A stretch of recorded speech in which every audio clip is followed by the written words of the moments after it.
Khammam BJP కార్యాలయం ముట్టడికి ప్రయత్నించిన అంబేద్కరిస్టులను అరెస్ట్ చేశారు పోలీసులు. ఈ సందర్భంగా పోలీసులు అంబేద్కరిస్టులకు మధ్య తోపులాట జరిగింది.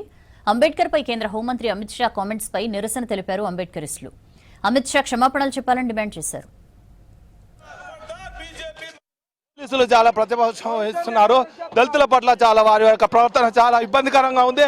ఎందుకంటే అత్యంత భారత రాజ్యాంగం మీద దాడి జరిగితే వారు సహకరించకుండా మమ్మల్ని అడ్డుకుంటున్నందుకు మేము చాలా ఇబ్బంది పడుతున్నాం. అమిత్ షా పార్లమెంట్ వేదిక బహిరంగ క్షమాపణ చెప్పాలి. అమిత్ షా రాజీనామా చేయాలి. అంబేద్కర్ అవమానించాలి. అమిత్ షా రాజీనామా చేయకపోతే తీవ్ర పరిణామాన్ని ఎదుర్కోవాల్సి వస్తుంది. బీజేపీ ప్రభుత్వం బర్తరఫ్ చేయాలని చెప్పేసి మోడీకి విజ్ఞప్తి చేస్తున్నాం. ఆఫీస్ కార్యాలయం కాదు, అన్నింటిని ముట్టడిస్తాము.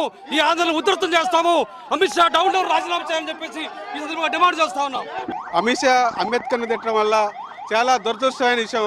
వెంటనే రాజీనామా చేయాలని మేము అమిత్ షా అనే కేంద్ర మినిస్టర్గా ఉన్నాడు.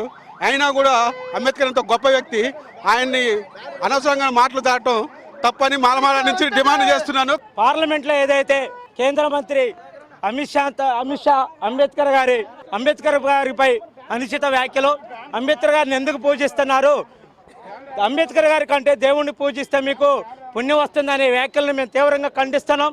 ఎందుకంటే అంబేద్కర్ గారు చేయబట్టే ఇవాళ రాజ్యాంగంలో చట్టసభలో ఇలా ఆయన గారు పార్లమెంట్లో కూర్చోవడం జరిగింది. ఈ దేశం ఎట్లుండాలని చెప్పింది భారత రాజ్యాంగంలో అంబేద్కర్ గారు.